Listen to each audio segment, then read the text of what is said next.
Sejam todos bem-vindos à nossa live semanal. Nessa live nós falamos do comportamento, falamos de sentimentos, falamos de repetições, tratamos das nossas dores, das nossas angústias. A função desta live é nos entendermos como pessoa.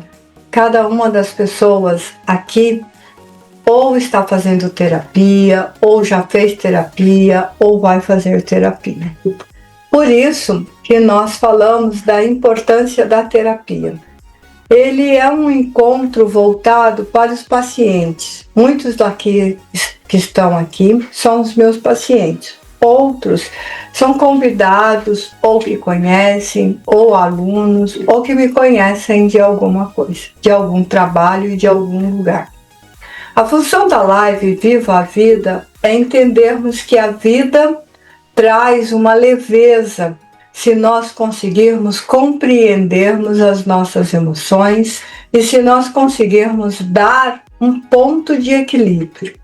Lembrando sempre que as emoções, elas não estão e não ficam estáticas. Emoções significam movimento o tempo inteiro. Nós nos movimentamos, nós sentimos, nós agimos e reagimos de acordo com a situação que nos acontece.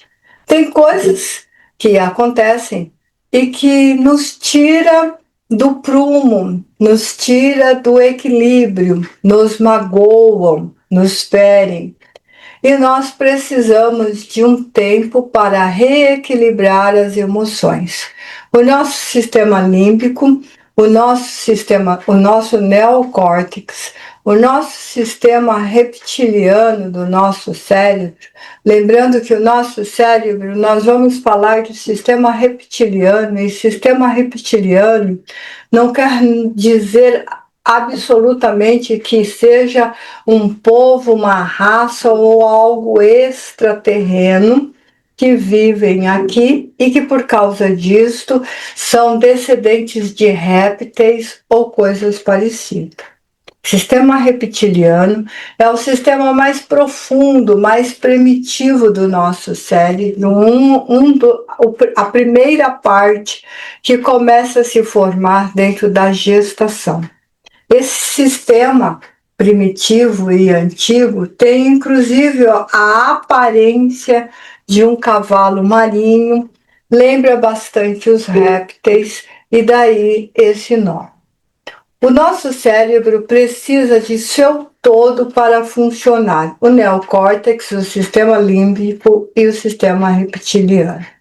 Dentro do nosso cérebro tem todas as funções, os neurônios excitatórios e os neurônios inibitórios que vão causar todas as nossas ações, todos os nossos movimentos motores ou não, e que vai identificar o que está dentro e fora de nós, de acordo com o nosso conhecimento, de acordo com as ações e de acordo com aquilo que nós vivemos.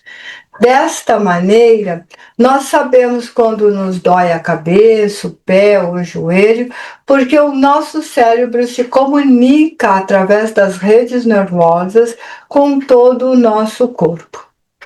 E também nós temos o sistema mental, o sistema de pensar, chamado de psique. Nós conhecemos como psique e essa psique tem uma estrutura que cada um de nós carregamos. Essa estrutura psíquica nos faz entender as coisas com facilidade ou com complexidade, que nos faz agir ou reagir diante de alguma situação.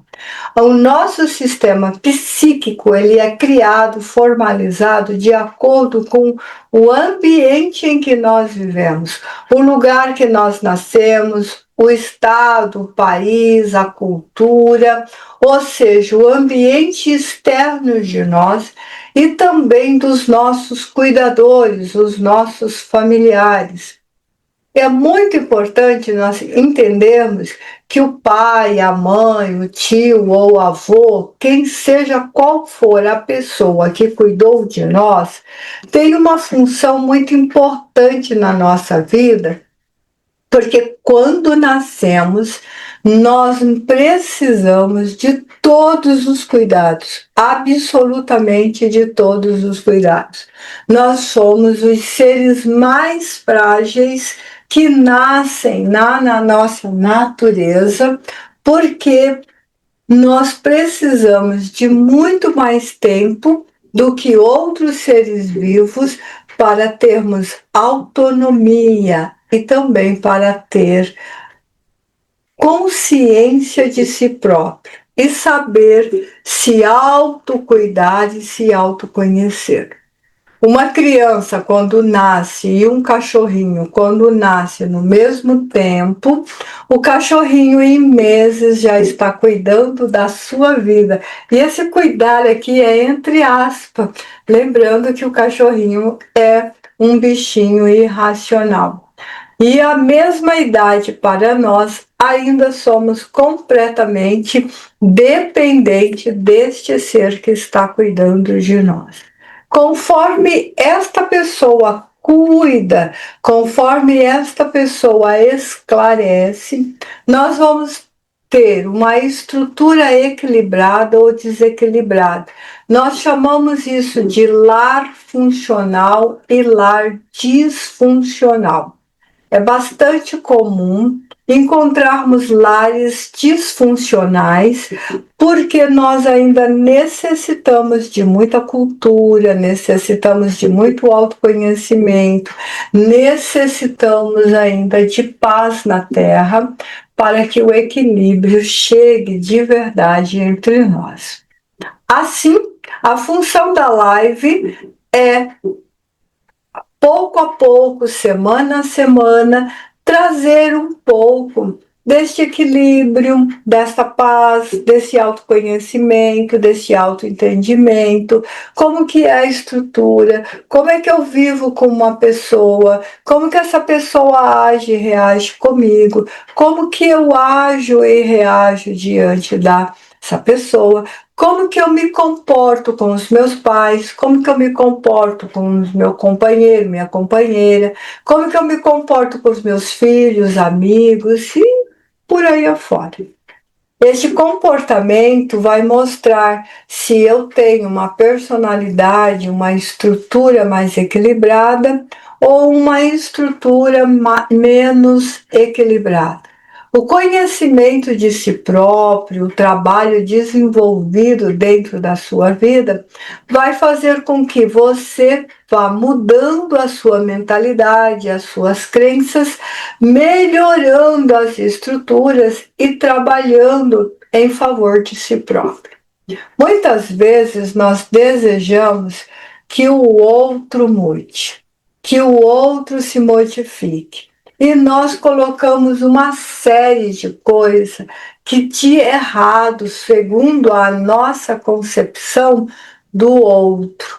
Então, meu marido faz assim ou faz assado, a minha esposa age desta maneira ou daquela outra maneira, os meus filhos têm este ou este comportamento e ele não muda. Eu gostaria que mudasse, eu gostaria que fosse diferente, eu gostaria que fizesse diferente. Mas, na verdade, somos nós que devemos mudar. Quando nós mudamos, e nós vamos mudar porque precisamos, nós vamos percebendo que em torno de nós as coisas vão acontecendo de maneira diferente, porque nós mudamos. Freud, todo mundo sabe que eu sou psicanalista e que eu vou falar bastante de Freud. Freud diz que nós só mudamos quando a dor se torna insuportável. Porque muitos de nós têm prazer, sente prazer, a alma goza naquilo que está vivendo. Como é que nós percebemos que a pessoa está encontrando prazer naquilo que está vivendo, e aquilo que está vivendo é uma coisa ruim, desagradável. Ruim e desagradável no sentido de que a pessoa reclama. Ela diz assim: ai, eu não aguento mais esta vida. Ai, na minha vida dá tudo errado. Eu não suporto mais. Gostaria muitíssimo que mudasse alguma coisa, que acontecesse alguma coisa na minha vida e que eu pudesse mudar. Só que ela não faz nada para que essa mudança realmente possa acontecer. E quando alguém dá uma sugestão, dá um conselho, mostra uma porta de saída, ela vai dizer: ah, mas eu não posso, por causa que a pessoa eu gosto muito, eu estou apaixonada pela pessoa. Eu quero que ela mude, porque se ela mudar, nós vamos viver muito, muito, muito felizes. Essa pessoa está encontrando um prazer nesse sofrimento. E qualquer leigo vai dizer assim: ah, mas esta pessoa é muito masoquista, ela gosta de sofrer, ela gosta de fazer isso. Pode ser que esteja mesmo. Pode ser que ela está encontrando um prazer neste sofrimento. Então ela não pode mudar porque brigar com o marido toda semana, xingar e fazer lá, traz uma compensação depois, traz um alívio de alma, traz um prazer. Não é só brigar com o marido, tem um monte de outras coisas. Mas por que que nós fazemos esse papel de, de masoquista, de sofrer, de encontrar prazer? Talvez não esteja encontrando um caminho diferente do que esse que está vivendo. Talvez esteja precisando deste caminho mesmo. Talvez não conheça outro caminho. Talvez conheça só esse caminho. Então, tem muitas coisas que faz a pessoa pensar de por que ela precisa deste ou daquele movimento, deste ou daquele sofrimento para viver ou para sentir. Porque muitas vezes a pessoa se acostumou tanto ao sofrimento que acredita que para ser feliz é necessário ter o sofrimento ou viver do sofrimento. Então, o valor que a pessoa dá para si própria, que tipo de valor que ela se dá, como que ela encontra esse valor, como que ela busca este valor, é muito importante para que ela tenha essa mudança de consciência. O valor, ele não é feito e não é encontrado com meia dúzia de conversa. Ele também não é encontrado com um curso rapidinho de internet ou na escola.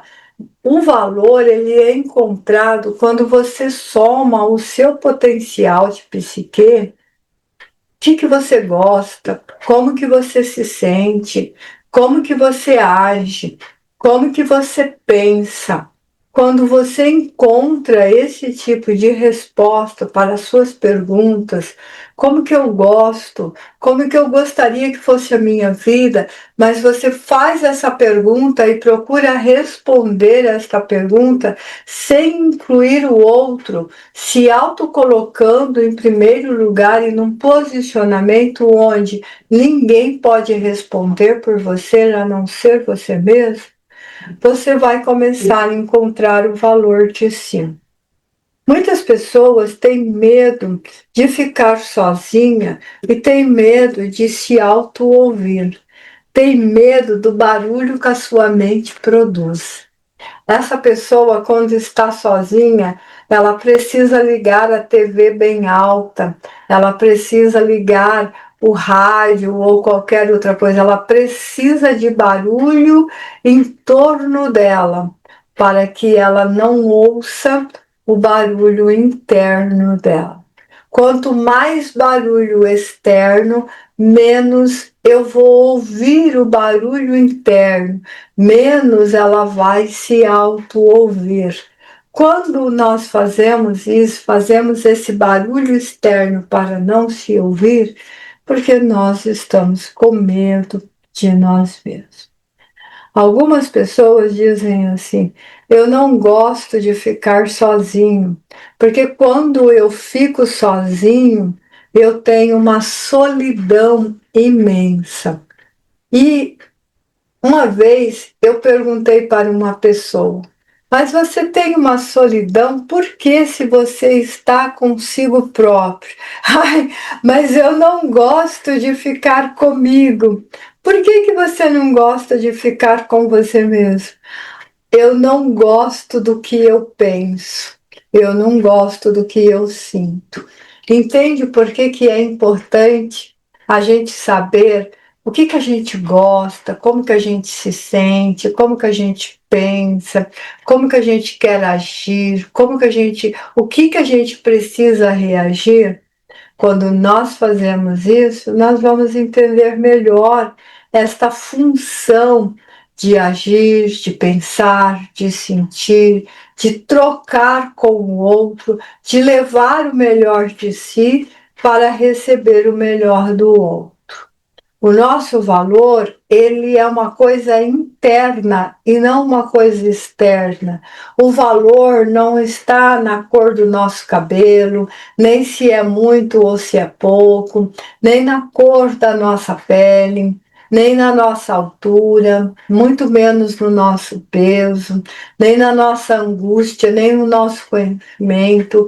O nosso valor, ele está de como eu me vejo, como eu me relaciono, como eu me aceito. Porque às vezes uma pessoa é muito bonita, mas não tem consciência da beleza de si. Eu conheço uma pessoa e um dia eu disse: por que você está sempre encolhida? Por que você está sempre, parece que está com medo, está sempre recuando? Ela disse: é porque eu não sei como agir. Eu disse: olha, haja com naturalidade, você é tão bonita. Ela me disse: agora você exagerou, porque você está dizendo que eu sou bonita. E a pessoa é muito bonita, mas não tem consciência disso. Está aprendendo aos poucos deixar de ficar se esgueirando pelos cantinhos, saindo pelas paredes. Vocês já perceberam que quando nós estamos com medo, quando nós estamos angustiados, nós estamos sempre encolhidos ou saindo pelas paredes, saindo de uma maneira de fininho, saindo à francesa, como se diz? Por quê? Porque nós não temos muita consciência do que seria essa valorização. Então, a valorização, ela é um campo, ela é um espaço que está dentro de você. É o que você pensa, é o que você sente, é a qualidade de valores e de virtudes que você dá para você. Às vezes nós damos muitos valores para outra pessoa e pouquíssimos valores para si próprio. E excedemos, às vezes, até no valor da outra pessoa e desvalorizando a si próprio. Toda a valorização, ela é voltada para a validação que você dá para você. O que você pensa de você, o que você sente, o que você aceita, o que você rejeita, o que você acredita, o que você merece, o que você crê que merece ou aquilo que você recusa. A validação e a valorização está na maneira como você age, como você conversa com o outro, como você aceita o outro e o quanto que você deixa o outro chegar na sua vida. É pôr limites, é não se permitir ao abuso, é não se permitir a uma coisa muito, vou falar aqui do abuso, só voltando um pouquinho, as pessoas muitas vezes acreditam que o abuso está relacionado com o outro bater, violentar, com o outro excluir e agredir, falar palavras terríveis e sobre você. Então, nós sempre vemos o abuso quando ele está no limite, quando ele está no máximo, quando ele está em alta temperatura.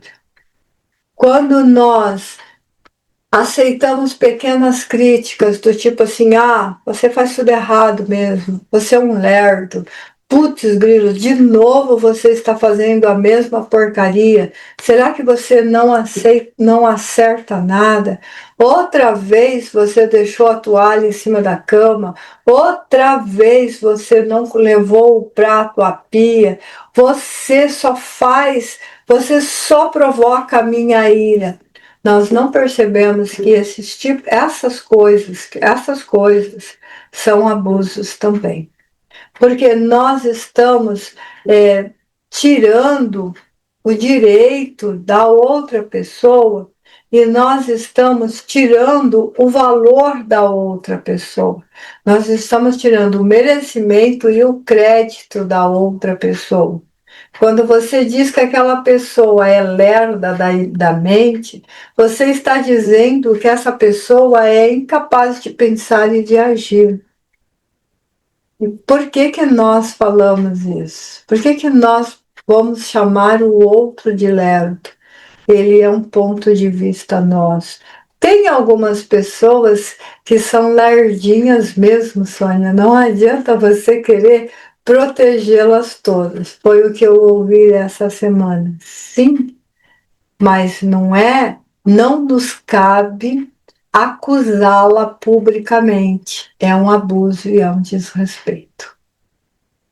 Pensa bem, nós temos alguns problemas, quem de nós que não temos, nós temos algumas dificuldades. Aquele que não tiver uma dificuldade, aquele que não tiver algo para corrigir, aquele que não tiver um cantinho de orelha para corrigir, para colocar no lugar, que atire a primeira pedra, como a gente costuma brincar. Quem de nós não temos equívocos para corrigir e para melhorar? Se nós não gostamos que a outra pessoa nos chame a atenção, por que que nós nos achamos no direito de chamar a atenção? Mas é meu filho, mas é o meu marido, mas é a minha esposa. Daí é que você não deveria fazer isto mesmo. Por que que o senhor desconhecido da rua nós não fazemos isto? Porque o senhor desconhecido da rua, nós temos medo. Nós não sabemos como ele vai agir. Nós não sabemos como ele vai reagir. Então, nós temos que nos manter nos nossos limites, nos nossos espaços. Entendeu? Como invasão, abuso e desvalorização nós fazemos com aqueles que nós falamos publicamente, notadamente, que amamos. A pergunta dessa noite é: como eu posso dizer para uma pessoa eu te amo? E essa mesma pessoa que você disse eu te amo, você falar sua burra, seu burro, de novo, outra vez, não aguento mais. ou dar um grito. Porque se a pessoa que você ama, se a pessoa que nós amamos, nós tratamos assim, Deus nos livre de como seria a nossa capacidade com o desconhecido. Mas com o desconhecido, porque nós temos medo, nós vamos recolher. Mas com os nossos familiares, nós não temos medo. E pelo fato de não ter medo, nós vamos abusar. Então, nós precisamos, sim, tomar cuidado, verificar se a nossa comunicação não é abusiva. Como que eu trato meu esposo, minha esposa, como que eu trato os meus filhos, meus amigos, os meus parentes, os meus vizinhos, meus colegas de trabalho. De que maneira que eu falo com eles e de que maneira que eu falo com os meus dentro de casa. De quando é que eu tenho a voz mansa, tranquila, calma, e quando que a minha voz é extremamente agressiva. E por que que a minha voz ficou agressiva? Valorização é uma escolha e é uma escolha com consciência. É uma declaração de valor no consciente, é no presente, é no ego. Não é no inconsciente, não é no mais profundo da nossa inconsciência. Nós escolhemos todos os dias nos valorizar e nos tratar bem. Nós escolhemos todos os dias vestir-se bem, se cuidar, cuidar da pele, cuidar do cabelo, cuidar da higiene, cuidar da nossa casa, mas valorização consciente também é cuidar da nossa comunicação, é cuidar da nossa fala, é cuidar do bem-estar, é cuidar da maneira como nós vamos tratar do outro. Cuidar do outro não é carregá-lo nas costas, não é carregar a cruz dele. Cuidar do outro é respeitar o seu espaço e é respeitar o seu tempo de aprendizado. É lógico que alguns aprendem mais rápido do que outros. Quando nós éramos crianças e íamos à escola, lá no primeiro ano, logo de cara, alguns alunos tiravam de letra. Rapidamente aprendi o que eram as vogais, o que eram as consoantes e aprendi a escrevê-la, como também aprendiam a unir famílias e ler com rapidez. Mas também tinha o coleguinha que não conseguia fazer isto. Bem, lá no meu tempo de escola infantil, e eu já falei aqui que a minha primeira professora se chamava Linda Mir, e ela era linda mesmo, né? Tinha uma imensa paciência com os alunos, e aqueles que tinham dificuldade, ela colocava lições mais difíceis para os espertinhos, e ia de carteira em carteira, sentava ao lado e explicava delicadamente. Quando era no ano seguinte que tinha que ir para outra turma, a molecada chorava porque queria ficar no primeiro ano com a Linda Mir. Por quê? Porque ela tinha essa característica, esse dom maravilhoso de ensinar. Uma vez eu cheguei em casa e disse para minha mãe: por que você não é igual à minha professora? Porque a minha professora, a Linda Mir, que eu já estou amando, imagina, desde criança que eu era exagerada, que eu estou amando, tem cuidados comigo, tem paciência comigo, não para aprender, mas para olhar para que eu pudesse entender o que ela estava falando. A minha mãe disse assim: é porque a sua professora é professora, não é mãe. ela só é professora, não é mãe. Muito tempo depois eu fui entender o que a minha mãe quis dizer, porque enquanto você está na posição de professora, você tem um posicionamento. Quando você está na posição de mãe, você tem outro posicionamento. Mas a delicadeza desta professora eu procurei levar e carregar e trazer e usar até hoje. Por quê? Porque é o que se aprendeu lá. Então, valorização também é aprender com o outro.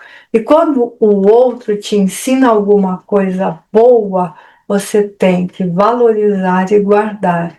É uma bagagem, gente, e é uma bagagem extraordinária. Todas as vezes que eu vou ficar meio brava, e quem não fica bravo, eu lembro a Linda Mir não ficava brava. Ela tinha paciência em dizer.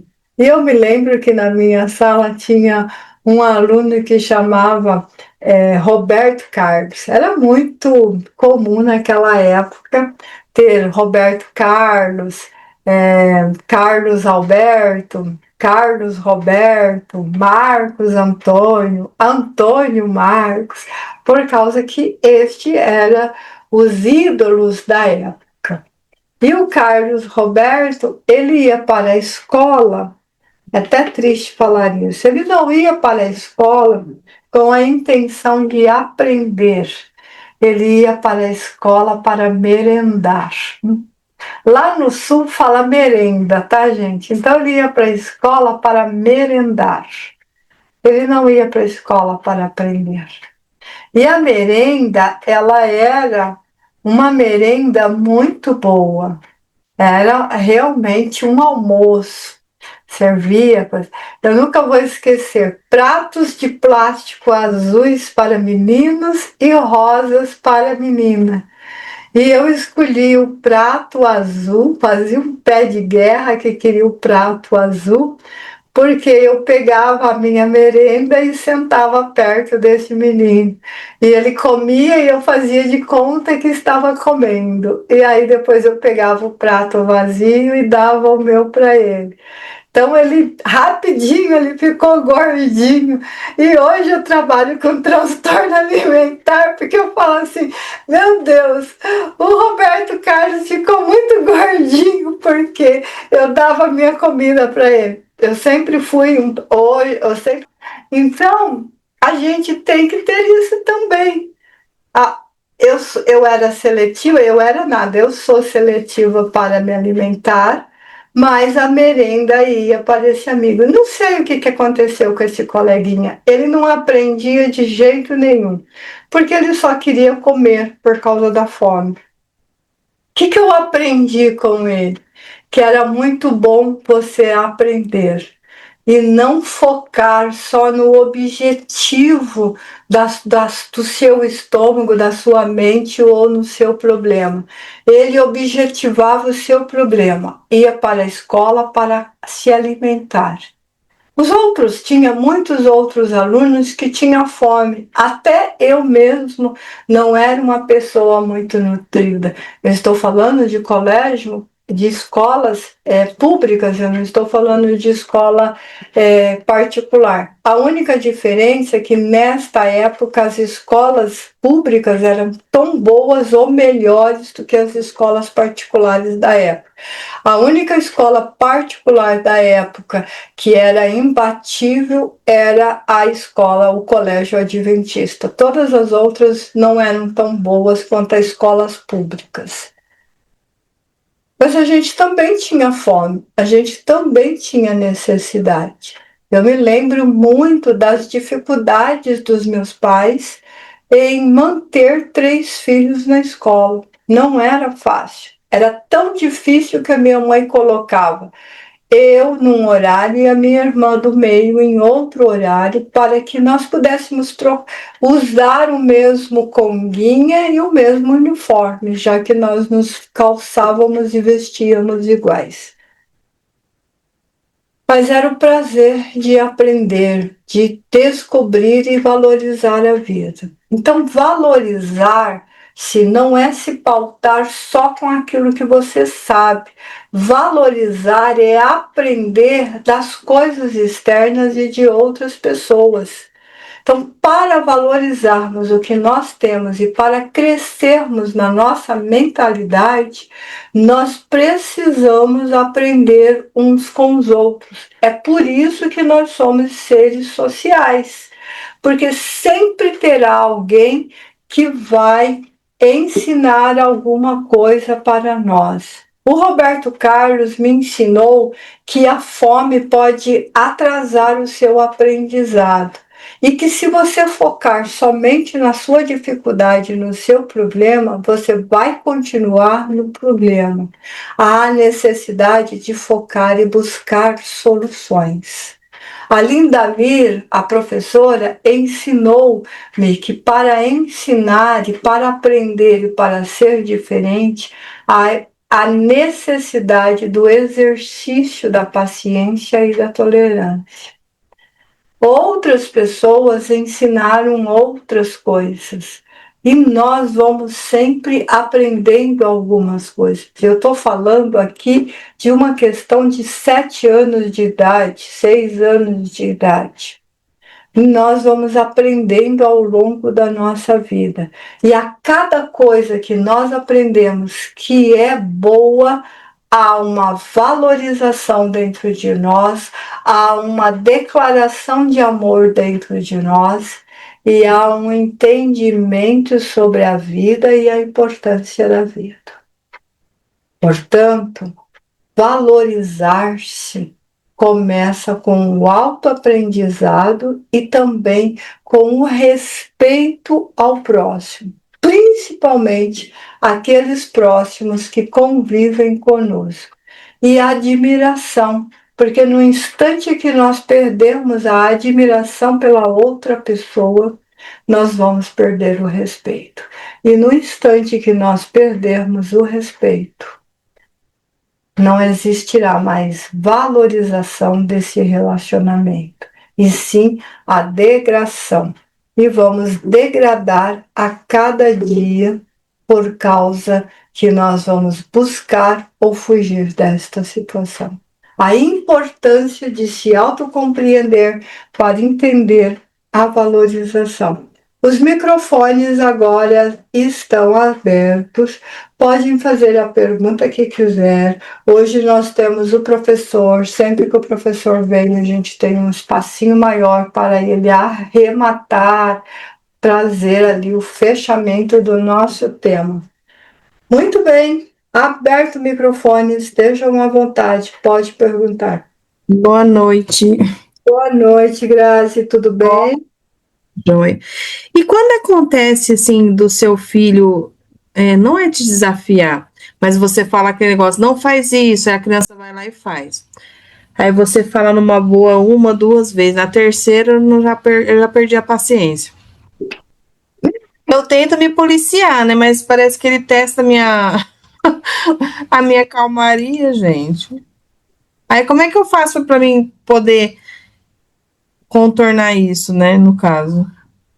Tá, vamos lá. Bem, primeira coisa, quando a gente diz que perdeu a paciência, e a gente diz isso, eu perdi a paciência, eu perdi a calma, eu perdi isso, eu perdi aquilo outro.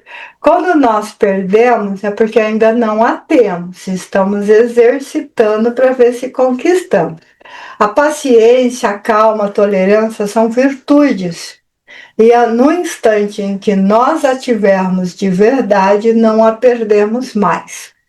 Então, nós estamos no exercício, viu, Grazi? Não é só você que vai falar que perdeu a paciência, eu e todo mundo. Todo mundo está no exercício. Esse é o primeiro ponto.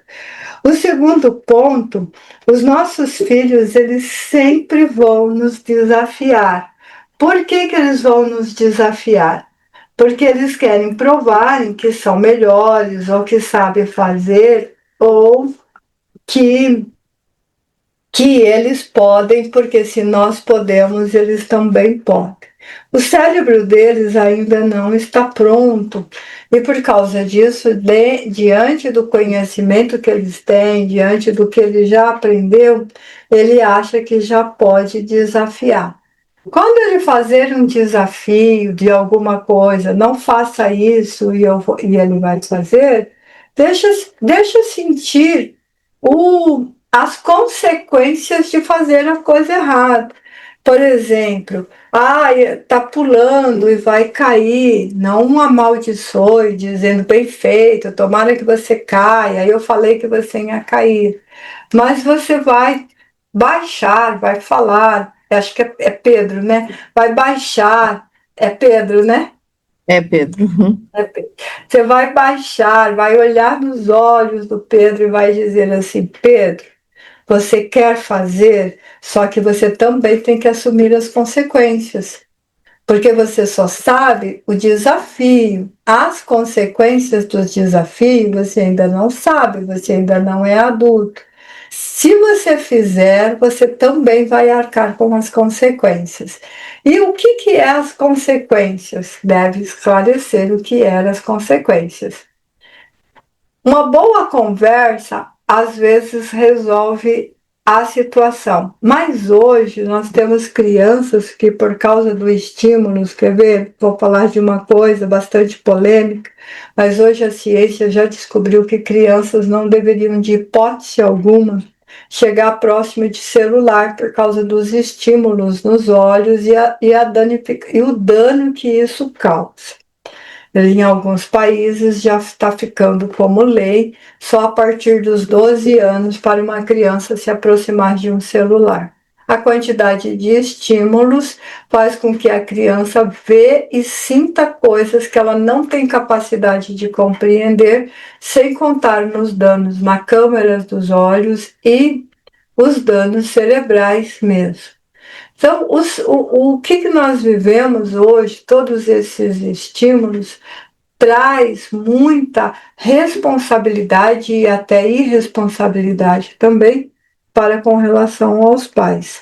E as crianças, elas vão desafiar porque elas veem desenhos, filmes, novelinhas e um monte de coisas onde os personagens desafiam e é bonito lá, mas não é bonito para nós, é muito difícil.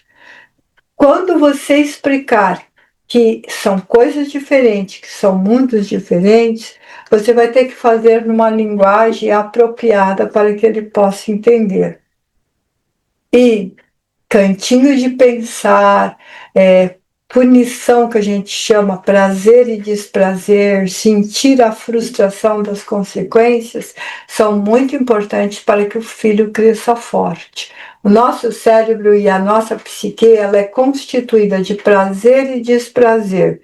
Para a nossa parte da psique, é o prazer e o desprazer. A alma busca, a mente busca o prazer e ela descarrega no desprazer para carregar de novo para encontrar o prazer. Esse carregar é o desprazer, descarregar é o gozo, é o prazer. Para a neurociência, chama punição e recompensa. Então, nosso cérebro faz qualquer coisa para uma recompensa e odeia a punição, que são as consequências. Então, uma boa forma, Grazi, não vai mudar da água para o vinho logo de cara, mas uma boa forma, me lembra de no sábado, se nós nos encontrarmos, eu te falar do jogo do eu, que é uma coisa que eu criei para dentro da terapia, que também serve para as crianças, que é esse processo ali de compensar, né, de punição e recompensa. Isso ajuda bastante as crianças terem um comportamento mais adequado. Lembrando que para nós pedirmos e cobrarmos de criança, é necessário nós estarmos exemplificando. Muitas vezes a gente diz, não fica no celular, mas nós não saímos do celular. Não veja televisão agora, mas nós estamos vendo televisão. Não coma fora de hora, mas nós estamos comendo fora de hora. Não corra, mas nós estamos correndo. Então, os filhos, eles são papagaios, eles nos imitam. imitam muito. Eles aprendem através daquilo que nós estamos ensinando. Se nós nos encontrarmos sábado, me lembre para que nós conversamos um pouco mais sobre esse jogo de punição e recompensa, como é que funciona, e o prazer e o desprazer. Ter o prazer de ter aquilo na hora e a frustração de não ter aquilo na hora, certo? Mais alguma pergunta? Não era só isso mesmo. Obrigada. Ah, tá bom, então. Mais alguém quer perguntar? Depois, Grazi, você me diz se eu ajudei ali ou se a gente conversa bastante no sábado, tá? Ah, tá. Porque eu falo, gente, eu falei assim, Pedro, eu tô tentando evoluir espiritualmente, mas você não colabora, né? Eu falo, meu Deus, eu falei, você consegue desalinhar meus chakras, né? Porque eu falei, ai, gente, quando eu vejo, já gritei, já explodi. Eu falei, eu não queria ser assim. Não quero, na verdade. Eu vou te ensinar algumas técnicas simples, né? Mais alguma pergunta?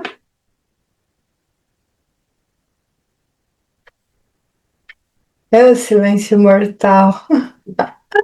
Que medo de fazer pergunta, né? Antônio, pode falar, meu querido. Tá todo mundo quieto. É você. O silêncio pesa, né, Soninha? Eu fico Aquilo, na dúvida em 2 pontos. Será que eu expliquei corretamente a ponto de não ter nenhuma dúvida? Ou o que eu expliquei causou tanta confusão que é impossível fazer uma pergunta? eu penso que é uma mescla das coisas, né? Eu sempre digo, e você já ouviu falar, que nós não aprendemos a perguntar, nós não praticamos a técnica da pergunta. E, portanto, o nosso cérebro não sabe elaborar isso, porque a gente não pratica, não treina, nem que fosse sozinho, né? Elaborando questões. E aí fica esse silêncio aí. Não que não tenham dúvidas, tem, mas não sabem como elaborar a pergunta. Não sabe se a pergunta será uma pergunta banal ou interessante. E, na dúvida, eu me calo. É bem por aí. Eu me calo, me recolho e espero que alguém faça a pergunta por mim. Quem sabe alguém faz a pergunta que eu estou querendo fazer. Esse é É o igual, dilema. Oi? é igual ontem, teve a confraternização da empresa, eu participei online. E estava tendo um quiz que estava concorrendo a R$ 100 para quem acertasse. E ninguém sabia a resposta e eu sabia, só que como era sorteio, eu não falei nada. Aí hoje eu falei com o meu gestor, ele é assim, Graziela, por que você não falou? Eu falei, eu fiquei com medo de levar uma bronca. Ele falou assim, tá vendo? A próxima vez você seja ousada, né? E responda, você perdeu R$ 100. Aí eu falei, oh, meu Deus. Mas O é, seu, mas é o seu silêncio lhe custou R$ 100. Não é, porque eu fiquei com receio de ser intrometida, né? De levantar a mão e falar que eu sabia, e no fim ele falou, seja mais ousada. Aí foi aonde que hoje me surgiu essa dúvida do Pedro, eu falei, eu vou perguntar, né? E eu vou Sim. começar a ser mais ousada também para perguntar, mesmo que seja uma pergunta banal. E mais, Sim. e mais pesado do que o próprio silêncio é o seu medo do que o outro pensa. É, isso é verdade. Foi o que Né, aconteceu Soninha? ontem. Eu fiquei com medo de me ser Que vão intrometida. pensar, né? Mas a Sônia fez umas abordagens muito interessantes sobre a fragilidade do ser humano, né? E se a fragilidade do outro for maior do que a nossa, nós nos empoderamos e começamos, sim, a fazer com que esse que aparentemente é mais frágil se torne mais frágil ainda para que a nossa não apareça. Então nós vamos humilhar, vamos diminuir, vamos deixar numa situação muitas vezes vexatória, porque nos dá a segurança de estar no controle. E é um controle doentio, mas está no controle. E dificilmente sairá dessa situação de empoderamento, principalmente o homem é exímio nessa arte de dominar a mulher diante da fragilidade que vê que o pai fez lá com a mãe, que vê quando fez com as irmãs, e vê isso se repetindo exponencialmente para todos os lares, né? E caímos nessa situação que a Sônia fala, e que a nossa consciência começa a nos incomodar quando começamos a ter encontros como esse. Quantas vezes eu fiz isso? Quantas vezes eu ainda farei isso? O quanto aquilo que me incomoda nesse momento continuará me incomodando? Ou eu vou utilizar esse conhecimento para me posicionar de uma forma mais técnica, com mais sabedoria, com um manejo melhor? A nossa mente, como a Soninha diz sempre, ela é muito astuta, né? Ela é arredia, ela engana nós mesmos. Engana nós mesmos o tempo todo. O nosso filósofo Sêneca nos diz uma coisa muito interessante, eu anotei aqui. Ele diz assim, olha, que nós devemos ter uma cuidadosa escolha dos homens, daqueles que estão ao nosso lado, seja homem, seja mulher. Por que precisamos escolher cuidadosamente? Para sabermos quais são dignos do tempo da nossa vida que nós vamos dedicar a eles. Nós sempre estamos dedicando uma parcela da nossa vida aos que nós escolhemos. Uhum. É inevitável isso. E se é proveitoso com essa escolha esse tempo que nós estamos doando. Pois se não for proveitoso, nós devemos compreender que aquilo que nós estamos dando voluntariamente passa a ser uma obrigação.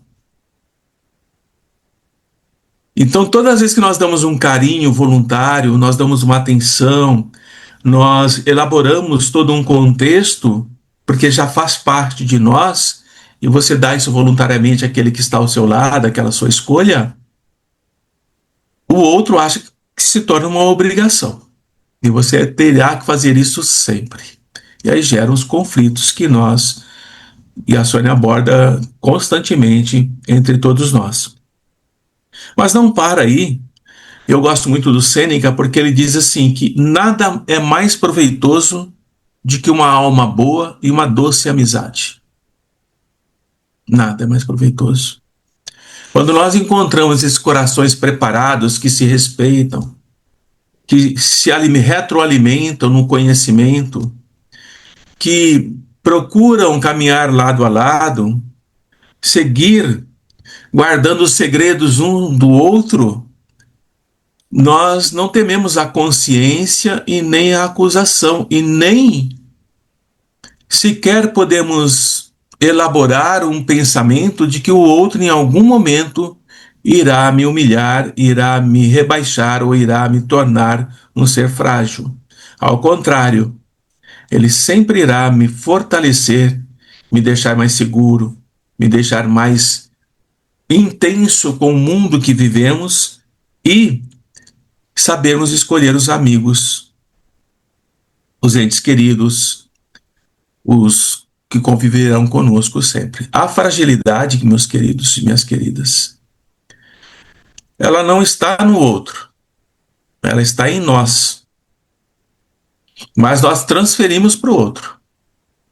E ao transferir para o outro, e o outro aceita por não saber como reagir a isso, retroalimenta o poder aparente que eu tenho, mas que na verdade não é nada.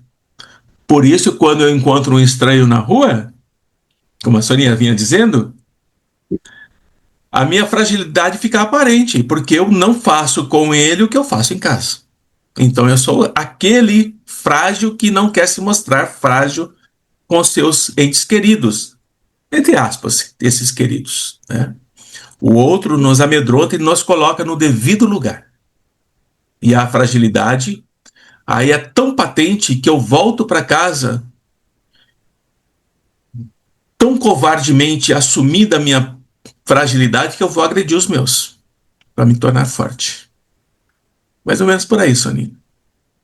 Muito bem. É isso, queridos. O tema é bom, mas Muito bom. Muito precisa obrigada. avaliar melhor. É isso mesmo, falar da fragilidade. Foi bom que você colocou fragilidade, porque eu não coloquei fragilidade, mas nós falamos outro dia sobre a É, vulnerabilidade, e nós vamos exatamente. reconhecer essa vulnerabilidade perante o desconhecido, mas nós nos sentimos fortes e poderosos perante aqueles que estão próximos de nós. E muitas vezes, e aqui tem, e quem não tem, aquela pessoa que vive conosco e que faz essa mão forte, essa mão de ferro que nos esmaga pouco a pouco. Precisa ter muita renúncia, precisa ter muita coragem, precisa ter muito equilíbrio para sair dessa situação. Um relacionamento de abuso é um relacionamento muito sofrível, de muita dor, de muita solidão, de muita angústia e de muita incompreensão, porque muitas vezes a outra pessoa não vai compreender. Por que aquela pessoa não vai embora? Por que aquela pessoa fica apesar dele? E às vezes a pessoa fala, fica porque não trabalha, fica porque é dependente, fica, mas muitas vezes fica pela esperança de poder fazer mais alguma coisa. Pela esperança de fazer A alguma. esperança de mudar o outro que jamais irá mudar, né? Então é isso que a gente tem que É o grande aprender ponto. também, né? Então É o é grande muito bom a gente ver isso. Mais alguma pergunta? Alguém tem alguma pergunta depois da colocação do Antônio, que simplificou a minha fala, ajudou a esclarecer? Às vezes eu faço uma confusão para explicar e ele tem essa Não, não faz clareza, não. essa leveza, né? Quando eu crescer, eu fico assim também. Quando eu crescer, eu fico Você assim. explica bem, Sônia. Você explica muito bem, Sônia. Fica tranquilo. Aí, tá vendo? Não mostra, não falamos de vulnerabilidade. Olha, você não, você explica muito bem. Você Uhum. tem uma coisa admirável que é o esforço para adquirir conhecimento, para levar ao outro. Poucos fazem isso. Normalmente guardam para si. Isso é louvável. Não é passar a mão na cabeça, não. É porque ela é assim mesmo. Ela sabe quando ela dá umas pisadas no tomate, eu falo para ela. Né? Que minutinho ele fala mesmo, ele arranca a minha orelha, gente. Ele arranca a minha orelha. Não é Fala pra ele, tanto. não, não arranca a minha orelha, ela já tem muito ponto, mas ele arranca assim mesmo. É interessante. Eu digo assim para ela assim, às vezes ela tá pegando um viés, né, que não é o melhor, eu digo assim, divine, não precisa falar mais nada, né? Ela já É isso pode. mesmo. Divine, eu já falo, epa, epa, epa, epa, onde é que eu fui, né? Mas sempre estamos aprendendo um com o outro, que ela falou bastante hoje na live. Eu aprendo muito com ela, aprendo muito com vocês. E esse aprendizado nós não podemos deixar morrer na raiz. Temos que regar esse aprendizado, essa troca. Ela é revigorante para todos nós, né? Então, é preciso fazer isso. E os amigos fazem isso. Os amigos mesmo fazem isso. Puxa a orelha, dá bronca, direciona novamente. Amigos fazem isso. Quem não faz, não é amigo. Não é, amor? Exatamente. Gente, você, ah lá, eu sei que isso é braveza Ah, dele. É. delícia. Deixa eu ver aqui. Eu sei bem o que é isso. A braveza dele é um mimo. É verdade, Gleice. É um mimo mesmo, né? Isso é muito querido, gente. É muito amado. Muito bem. Muita paz para vocês. Boa semana. Até a semana que vem, que ainda temos o nosso encontro. Um abraço para todos. Tchau, tchau. Tchau, Tchau, tchau, tchau. pessoal. Boa Boa noite. noite.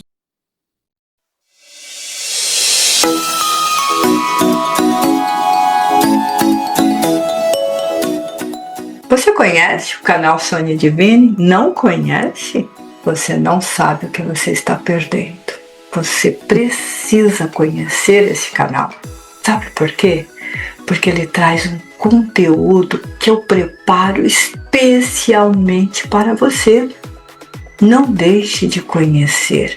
Entre lá no canal Sônia Divine, se inscreva, Ative o sininho para receber as notificações das nossas lives Viva a Vida. Nessas lives Viva a Vida, nós temos um conteúdo muito gostoso, muito especial, é um bate-papo, é aquele encontro privado. As lives Viva a Vida é feita no Zoom, é um encontro olho no olho, é um bate-papo gostoso, semanal, com compromisso. Nós falamos dos assuntos do que atinge o nosso comportamento, o nosso afeto, as nossas cognições, as nossas dúvidas, sentimentos, emoções, defeitos, qualidades. Você precisa vir conhecer Sônia Divine. Você precisa se divertir. Você precisa entrar neste bate-papo. Tenho certeza que você vai amar. Se inscreva no canal Sônia Divine. Compartilhe, ative o sininho, chame o amigo, chame o namorado, o marido, o filho. Por quê? Porque é um canal família, é um canal para todos. É muito importante a gente aproveitar as coisas boas que acontecem no mundo virtual. A internet não é só para ver dancinha. A internet é para aprender. A internet é para descobrir conteúdos, autoconhecimentos. Venha conhecer Sônia Divine. Você vai se divertir muito, muito, muito, muito. E os meus conteúdos não são aleatórios, não são tirados do nada. Os meus conteúdos estão dentro da psicanálise, dentro da psicologia, dentro do comportamento, dentro da sociologia. E nós falamos de tudo. Nós falamos do pessoal, do profissional, do espiritual. É um tripé psicanalítico gratuito, voltado para você. Aproveite, venha para o canal Sônia Divine, compartilhe com seus familiares, porque é uma grande família, e é uma família amada, e é você, a sua família com Divine, comigo. Assim você vai ter a leveza de uma pena e o peso de um universo. Venha para a família Sônia Divine, venha conhecer-me, entre neste canal e liberte-se, vive com equilíbrio emocional. Vem conhecer-me. Eu te espero, eu te aguardo, você não vai se arrepender.